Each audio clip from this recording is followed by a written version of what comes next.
presentation that Philip's going to give us today is about this, the emphasis that we have right across the political spectrum on growth in the economy. Even when things don't grow, they call it negative growth. I don't know what a stupid phrase, negative growth. If shrink is the word, why don't they use the word shrink? Because negative growth sounds better. Anyway, Philip's presentation will aim to demonstrate why growth is making us worse off, and apart from destroying the planet, destroying the planet and other negative impacts, and why the transition to a steady state economy is necessary to achieve sustainable development. So without further ado, I'd ask you to welcome Philip. We'll save our questions till the end, but we've got plenty of time, so I'm sure people won't miss out in asking their questions later. Thanks. Thanks, mate.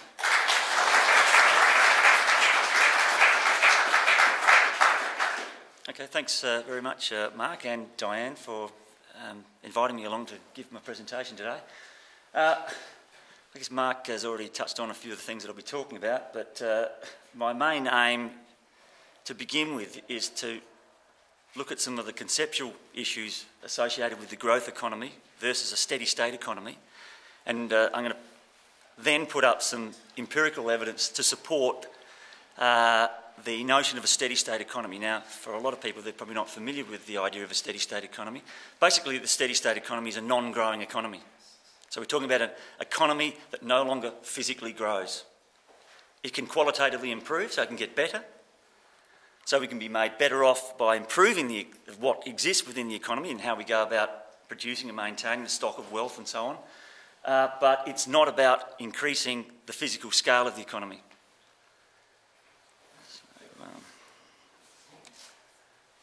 Hang on, why isn't that working?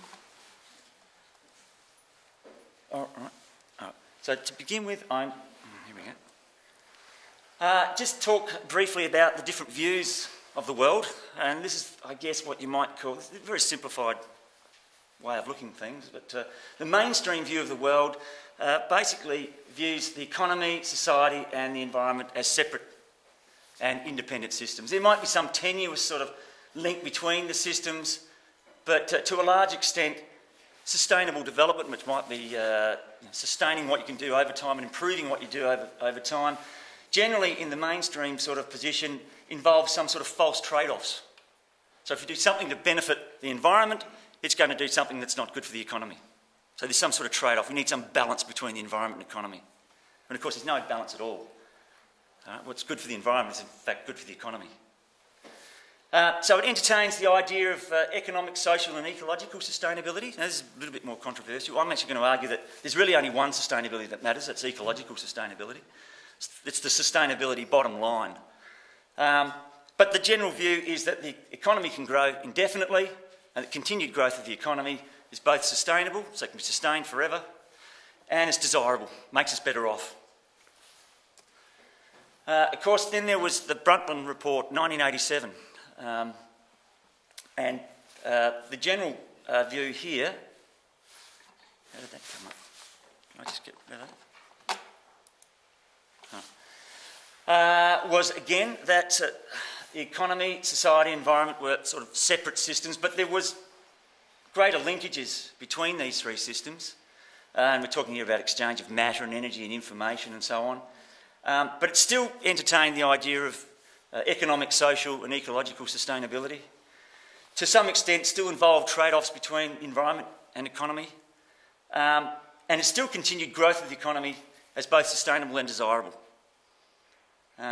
So notions of limits to growth, both economic and ecological, because today I'm going to talk about a thing called an economic limit to growth, which I think actually precedes the ecological limit to growth, were largely non-existent. Effectively, if we just manage the environment better, we can still grow our economy forever. Then there's the steady state view of the world, which basically looks at these three systems in a completely different way. The economy is a subsystem of society, which is a subsystem of the natural environment. So the three spheres, the three systems are interdependent systems, they're not independent systems. Despite the exchange of matter, energy and information, the economy is a subsystem of society, which is a subsystem of the ecosphere or the natural environment, which of course means if the economy is a subsystem of society, which is a subsystem of the natural environment, clearly neither society or the economy can outgrow the environment. If the environment is a finite, non-growing thing, the economy can't outgrow the environment. In the same way, a parasite can't outgrow its host without dying. It recognises the possibility that growth of the economy can become undesirable, that is, lower our well-being, prior to it becoming ecologically unsustainable. So before it becoming ecologically unsustainable, it can actually be undesirable. It can actually reduce our well-being. It does not entertain... Now, this perhaps is a bit of a personal view on the steady-state economy, whatever, but it doesn't entertain the idea of economic, social and ecological sustainability, but considers ecological sustainability to be the sustainability bottom line. So if economic activity is not ecologically sustainable, it follows it cannot be socially or economically sustainable. So something has to be ecologically sustainable to be socially or economically sustainable. So the overall steady-state view of the world raises two critical questions, in my opinion. They are, how big can the economy get before it is no longer ecologically sustainable? And the other second question, so that one gets raised a lot. This other question I think is equally as important, is how big should the economy get before human well-being begins to decline? Because I actually think we pass this point before we get to that one there. We pass the economic limit to growth before we get to the ecological limit to growth. And for that reason, the answers to both these questions are not the same. You get different answers. Okay, so the answer to question one, which was how big can it get before it becomes ecologically unsustainable? Okay, well, the economy is an open physical system. It's a physical system. The things that go on within the economy are physical things involving physical transformation processes and therefore are subject to physical laws, just like nature. So they're totally, the open physical system which the economy is totally dependent upon the ecosphere, the natural environment, for the input of resources and ultimately the output of waste, which has to be safely assimilated by the natural environment.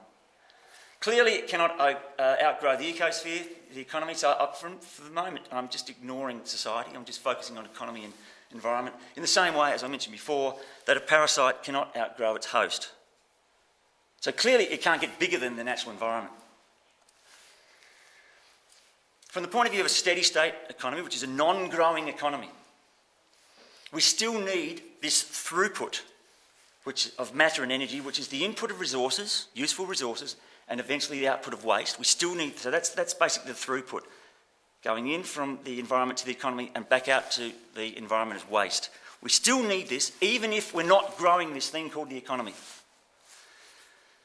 And the reason why we need this continual throughput of matter and energy is because the economy is made up of physical goods, and they wear out. They're either directly consumed, if they're non-durable goods, like an apple, you eat an apple, it's gone, you have to replace it. And to grow another apple, you need the throughput of matter and energy. Input of resources ends up in the output of waste. And also because durable goods wear out through use over time. So they have to be replaced. Goods have to be replaced just to maintain the economy at a steady physical state. Which means that you must have this continual throughput of matter and energy, of resources going in and waste coming out. We can't avoid that. The key issue, of course, is how much is going in and how much is coming out, and whether it can be sustained. So it requires a continuous input of resources, a steady-state economy, and involves a continuous output of waste, which, and I don't know if there's any people here who involved with zero waste. This is not meant to be a criticism of them, but zero waste is impossible, even in a steady-state economy. There's no such thing as zero waste, unless we all want to go away. But even then, nature creates its own waste. Now, in a steady-state economy, this is where it gets a little bit technical, resource input equals waste output. Although, the amount of resources and waste passing through a steady-state economy at a point in time will depend upon the size of the economy. So everything else held constant. If this steady-state economy, this physical thing called the economy, is not growing in size, but requires this throughput, this input of resources and output of waste, the amount that's going through will depend upon the size of the economy. Obviously, the bigger it is, the more that has to go in and come out as waste, everything else held constant, to keep the economy constant physical size.